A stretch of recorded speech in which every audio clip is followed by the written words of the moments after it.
예, 나경원 전 원내대표, 나경원 국민의힘 의원이 국회에서 숙식 농성을 시작했죠. 여기에 대해 민주당이 캠핑합니까?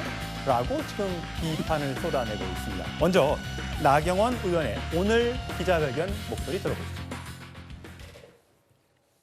청문회를 하다 보니까 이거 해도 너무하다. 배추 총리, 그다음에 장농 총리, 스폰 총리 후보자는 안 되겠다. 법사위는 원장을 갖는 것이 법치 수호를 위한 최후의 방어선이란 말씀을 드리는 것이고, 이것을 그대로 갖겠다는 것은 입법 독재 선언입니다. 수원지방법원 재판 7월 말로 재판 기일이 지정되어 있는 것을 알고 있습니다. 예전에 저는 이 재판 계속되어야 된다고 보고요. 이미 추후 지정, 언제 기일을 지정할지 모른다고 놔둔 지금 3가지 재판도 다시 시작해야 된다고 봅니다.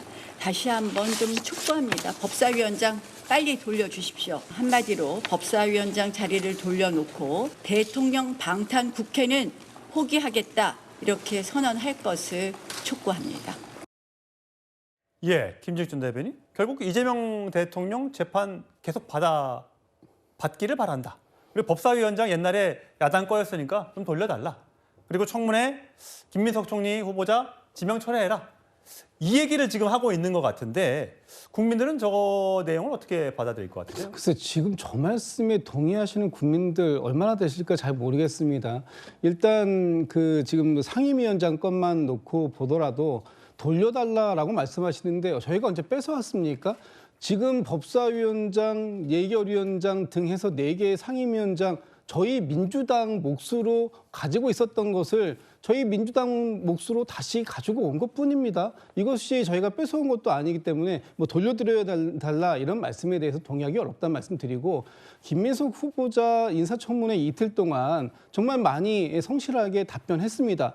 그 부분에 대해서 더 공격력을 갖지 못한 국민의힘의 어떤 전략의 문제가 있는 것이지, 그것을 잘 방어해내고 국민들께 문제 제기했던 부분에 대해서 소상히 설명드렸던 김민석 후보자가 잘못한 건 아니에요.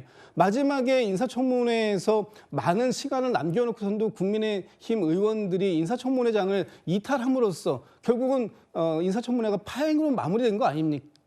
된 것입니다. 그렇다면 그 책임이 민주당과 또는 국민의 김민석 후보자에 있는 것이 아니라 국민의힘 자체의 그 문제에서 원인이 있다라는 부분을 반성해야 할 때지, 지금 그 부분을 가지고 김민석 후보자나 또는 민주당을 공격할 그런 계제는 아니다, 이런 말씀을 드리고 싶습니다. 정은지 대변인, 사실 뭐 지금 김질 전 대변인은 여러 가지 의혹, 김민석 총리 후보자에 관한 의혹이 해명이 됐다, 공격이 부족했다라고 얘기하지만 2억 투자해서 450만 원씩 받았던 배추 투자 이런 등등의 논란에 대해서 자료 제출이 안 됐다라고 국민의힘은 주장하고 있지 않습니까? 네. 그럼에도 불구하고 나경원 의원이 저렇게 국회 로텐더홀에서 농성을 벌이고 있는 것에 대해서 오늘 박홍궁 민주당 의원은 이렇게 SNS 글을 올렸어요. 웰빙 김밥 먹고 커피 마시고 덥다고 선풍기 틀고 이게 캠핑인지 바캉스인지 단식도 아니고 철야도 아니고 뭐 이런 숙식 농성을 하고 있느냐, 이렇게 얘기를 하고 있단 말입니다.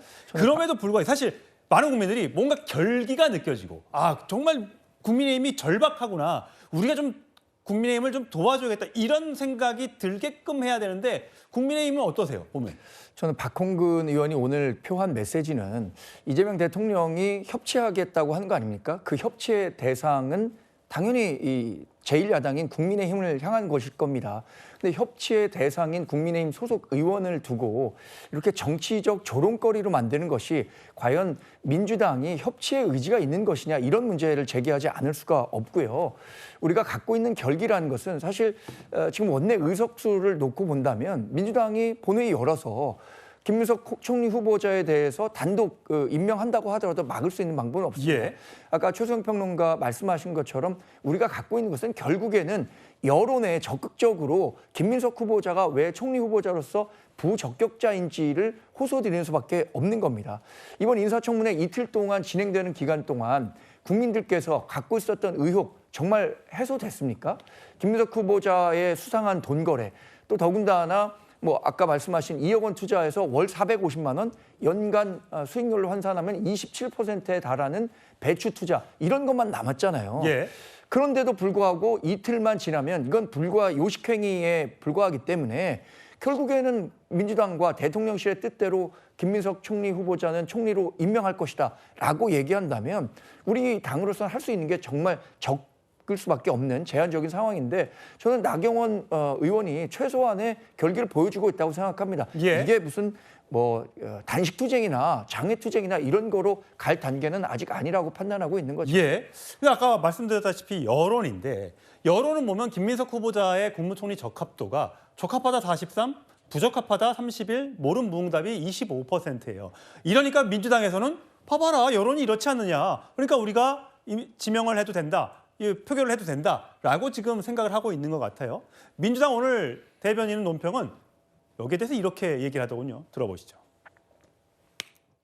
총리 후보자 보고서 채택을 거부하고 국회 일정을 마비시키고 있는 행태는 내란을 비호하고 대선 결과를 불복하는 것과 다름 아닙니다.